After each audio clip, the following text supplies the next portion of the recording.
Assalamualaikum warahmatullahi wabarakatuh. Bismillahirrahmanirrahim. Alhamdulillah wassalatu wassalamu ala Rasulillah Sayyidina wa Maulana Muhammad bin Abdillah wa ala alihi wa sahbihi wa man walah. Wala haula wala quwata illa billah, amma ba'du. Berikut adalah video pembelajaran pada mata kuliah Hukum Bisnis Islam, yang mana video ini dibuat untuk materi pertemuan ke-6 tentang aspek hukum asuransi syariah. Sebelumnya perkenalkan, nama saya Ahmad Khairuddin LCMH, pembes saya di Prodi Hukum Ekonomi Syariah, Fakultas Syariah, UIN Cyber Syekh Nurjati Cirebon. Pendidikan terakhir saya program Magister Prodi Hukum Bisnis Syariah di Pasca Sarjana UIN Sunan Kalijaga Yogyakarta tahun 2016. Baik, pada pertemuan ke-6 kali ini, tujuan pembelajarannya atau capaian pembelajaran lulusan, yaitu yang pertama, mahasiswa mampu menjelaskan pengertian dan prinsip-prinsip asuransi syariah. Yang kedua, mahasiswa mampu mengidentifikasi perbedaan antara asuransi syariah dan konvensional. Dan yang berikutnya, mahasiswa mampu menganalisis atau melakukan analisis terhadap akad-akad dalam asuransi syariah. Baik, definisi asuransi syariah sesuai yang tercantum dalam Fatwa Dewan Syariah Nasional Majelis Ulama Indonesia, Fatwa nomor 21, dijelaskan bahwasanya asuransi syariah adalah usaha untuk saling melindungi dan tolong-menolong di antara sejumlah orang melalui investasi dalam bentuk aset atau tabarruk, baik yang memberikan pola pengembalian untuk menghadapi risiko atau bahaya tertentu melalui akad yang sesuai dengan syariah. Ya, ini merupakan definisi yang komprehensif menjelaskan konsep asuransi syariah terutama yang ada di Indonesia. Dari definisi tersebut kita mengetahui ada beberapa unsur-unsur asuransi. Yang pertama, pihak penanggung, yaitu perusahaannya, baik bank maupun non-bank. Yang kedua, pihak tertanggung, yaitu para peserta asuransi. Yang ketiga, adanya risiko, yaitu bahaya atau musibah yang nanti akan menimpa salah seorang peserta asuransi, baik berupa risiko kepada harta benda, seperti kecelakaan atau kebakaran, maupun risiko pada jiwa atau diri peserta, seperti sakit atau kematian dan semacamnya. Yang ketiga, ada premi, yaitu iuran yang secara rutin dibayarkan oleh peserta kepada perusahaan asuransi. Biasanya ada yang berupa bulanan, ada yang berupa tahunan. Kemudian yang kelima, ada klaim, yaitu merupakan santunan atau donasi yang akan diberikan oleh pihak penanggung perusahaan asuransi kepada pesertanya yang terkena musibah atau risiko. Dan besaran klaim ini nanti memperhatikan besaran risiko tersebut. Yang keenam, polis. Polis ini merupakan kontrak tertulis yang memuat seluruh persyaratan klausul-klausul dalam asuransi syariah dan disepakati oleh kedua pihak. Kemudian materi kenapa umat Islam perlu memilih asuransi syariah dan kenapa sebagian ulama tidak memperbolehkan menggunakan asuransi konvensional. Sekali lagi, ini sifatnya berupa opsional karena fatwa yang dimunculkan oleh DSN Majelis Ulama Indonesia itu memberikan pilihan kepada warga negara Indonesia bahwasanya di Indonesia ada dua macam asuransi, konvensional dan syariah. Bagi yang tertarik atau berminat untuk mengikuti asuransi syariah, ya perlu mengetahui dasar-dasar kenapa ulama lebih merekomendasikan asuransi syariah daripada konvensional. Yang pertama, karena terdapat riba nasa atau riba nasiah. Riba nasa ini muncul dalam transaksi jual beli mata uang, uang dibarter dengan uang. Dalam asuransi konvensional, para ulama mengilustrasikan di sana terdapat barter mata uang dengan mata uang, yaitu di mana peserta asuransi membayar premi dan dia akan mendapatkan klaim. Jadi jual beli premi dengan klaim. Dan kenapa disebut riba nasa? Karena di salah satu syarat sahnya jual beli mata uang dengan mata uang itu harus takobut di majelis al-aqdi. Harus ada serah terima kedua barang, kedua mata uang di tempat transaksi.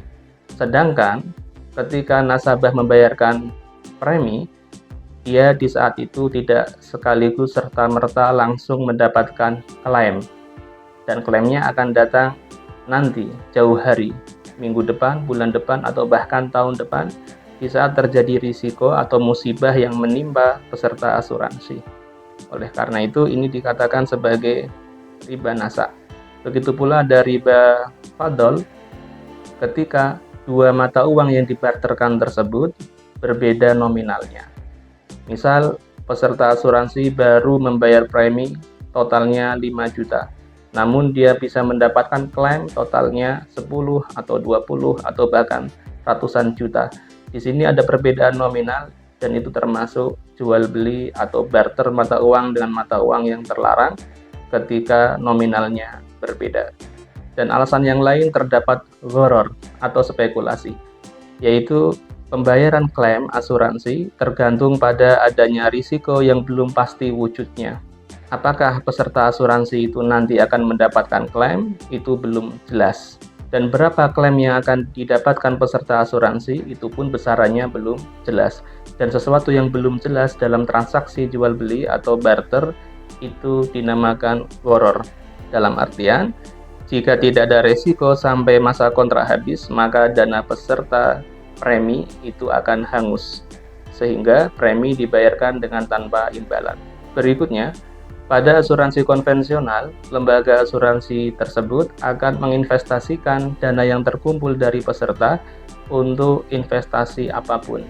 Dana premi yang menjadi hak milik perusahaan akan diinvestasikan dalam usaha yang halal maupun usaha yang non-halal, seperti untuk membeli obligasi, surat utang, atau digunakan untuk deposito dengan sistem ribawi, atau untuk investasi dalam bidang minuman keras, daging babi, dan lain sebagainya, yang itu merupakan bisnis non-haram. Dan dalam kaidah Islam, al-i'anatu 'alal ma'siyah, membantu pihak lain dalam bisnis yang non-halal, yang bernilai maksiat, itu adalah dilarang. Baik, secara umum jenis-jenis asuransi syariah itu sama dengan jenis asuransi konvensional. Ada jenis asuransi jiwa dan ada juga asuransi kerugian atau asuransi umum. Bedanya adalah pada asuransi kerugian atau umum, risiko itu akan menimpa harta benda peserta. Sedangkan pada asuransi jiwa, risiko atau musibah itu akan menimpa diri peserta. Contoh asuransi kerugian, asuransi kebakaran, asuransi kendaraan bermotor, dan lain sebagainya. Dan contoh asuransi jiwa seperti asuransi pendidikan, asuransi kesehatan. Baik, berikutnya ada dua cara mekanisme pengelolaan dana premi dalam asuransi syariah. Yang pertama, pengelolaan dana menggunakan unsur saving atau tabungan, dan yang kedua, pengelolaan dana tanpa menggunakan unsur saving, yaitu tidak pakai tabungan. Perbedaannya, dalam unsur saving, dana premi yang dibayarkan nasabah secara rutin itu nanti akan dialirkan ke dua rekening. Ada rekening tabungan, yang mana rekening tabungan itu seluruh dana yang masuk di dalamnya merupakan hak milik peserta asuransi. Dan yang kedua, masuk ke rekening tabarruk. Rekening tabarruk inilah yang merupakan kumpulan dana hibah atau sedekah dari seluruh peserta asuransi. Dana yang terkumpul ini nanti digunakan untuk membayar klaim peserta yang kena musibah atau risiko. Adapun pengelolaan dana dengan unsur non-saving, maka seluruh dana premi yang dibayarkan peserta asuransi nanti hanya akan masuk ke satu rekening saja, yaitu rekening tabarruk atau rekening donasi. Dalam artian nasabah tidak memiliki tabungan dari uang premi yang ia bayarkan. Pembahasan berikutnya adalah akad-akad apa saja yang ada dalam asuransi syariah, terutama ketika nasabah menggunakan unsur saving dalam pengelolaan dananya. Setidaknya seperti yang terlihat pada slide, terdapat 3 jenis akad yang digunakan dalam pelaksanaan asuransi syariah tersebut. Yang pertama yaitu akad wakalah bil ujroh. Fungsi dari akad wakalah bil ujroh ini adalah diilustrasikan bahwasanya para peserta asuransi ini dia mewakilkan kepada perusahaan asuransi untuk mengelola dana hibah yang mereka bayarkan secara rutin, yang mana dana hibah ini nanti akan dikelola oleh perusahaan, dan yang kedua akan disalurkan dan didistribusikan oleh perusahaan kepada salah satu peserta yang terkena musibah atau risiko. Jadi gambaran sederhananya, seolah-olah para peserta itu mengucapkan kepada perusahaan, kami wakilkan uang premi kami ini sebagai donasi, tolong Anda kelola dan nanti Anda salurkan kepada salah seorang peserta asuransi syariah yang terkena musibah atau risiko. Jadi di sini peserta asuransi sebagai mewakil, orang yang memberi mandat atau wewenang, perusahaan sebagai wakil dari peserta asuransi yang diberi mandat untuk mengelola dana dan juga untuk menyalurkan ke peserta asuransi yang terkena musibah atau risiko, dan ujrah perusahaan yaitu sebesar sekitar 35% dari premi tahun pertama. Ini menjadi keuntungan perusahaan ya, karena setiap pekerjaan yang mengeluarkan keringat, usaha, pikiran itu berhak mendapatkan upah, dan upahnya tersebut tadi muncul dari akad wakalah bil ujrah.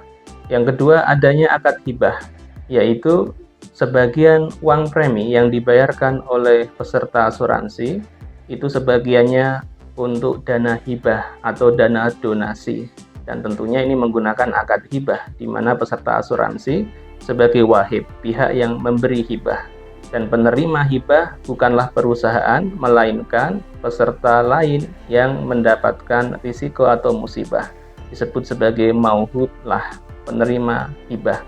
Dana hibahnya atau mauhub yaitu sekitar 7,5% dari premi yang dibayarkan.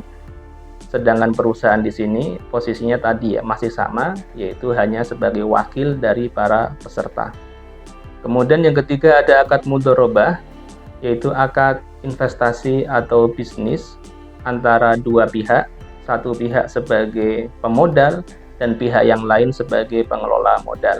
Di sini pemodal adalah para peserta asuransi yang tiap bulan menyertakan atau membayar iuran secara rutin yang disebut premi, itu sebagai harta yang akan digunakan dan akan dikelola oleh perusahaan asuransi.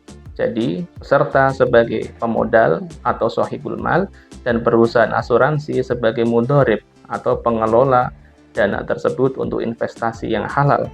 Kemudian keuntungan nanti akan dibagi dua antara pemodal dengan pengelola. Sebagai contoh, keuntungan untuk peserta asuransi nanti 60% dan keuntungan untuk perusahaan nanti 40%. Baik, kemudian untuk contoh aplikatifnya, semisal ada Tuan Amir adalah peserta takaful kesehatan dan dia wajib bayar premi secara tahunan sebesar 1 juta rupiah. Maka 30% dari 1 juta tersebut yaitu 350.000 ini menjadi upah atau ujroh bagi perusahaan yang telah mengelola dana, dan juga nanti dia akan menyalurkan dana tersebut untuk donasi bagi peserta asuransi yang terkena musibah atau risiko. Tadi kita ingat akadnya menggunakan akad wakalah bil ujrah. Ya, ini contohnya 35% dari premi tahun pertama itu digunakan sebagai ujrah atau upah bagi perusahaan sebagai wakil dari para peserta. Kemudian 7,5%-nya dari 1 juta rupiah itu akan menjadi dana tabarruk atau dana donasi dan dimasukkan ke rekening tabarruk. Rekening inilah yang nanti akan digunakan oleh perusahaan untuk membayar klaim atau donasi bagi peserta asuransi yang terkena musibah atau risiko. Kemudian sisanya yaitu 57,5% dari 1 juta tersebut, yaitu sebesar 575.000, ini nanti akan masuk ke rekening saving atau rekening tabungan peserta asuransi. Yang 100% dana yang ada dalam rekening tabungan ini selama-lamanya adalah milik peserta asuransi.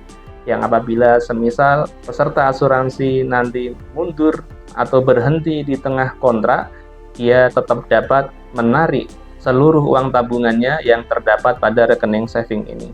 Dan uang yang masuk ke rekening saving ini nanti akan dikelola oleh perusahaan untuk investasi dengan akad mudharabah, dan keuntungannya akan dibagi dua, semisal dengan nisbah atau persentase 60/40%, 60% untuk peserta asuransi, 40% untuk perusahaan. Baik, demikianlah video presentasi materi aspek hukum asuransi syariah. Semoga ada manfaatnya. Kurang lebihnya saya mohon maaf. Wabillahi taufiq wal hidayah. Wassalamualaikum warahmatullahi wabarakatuh.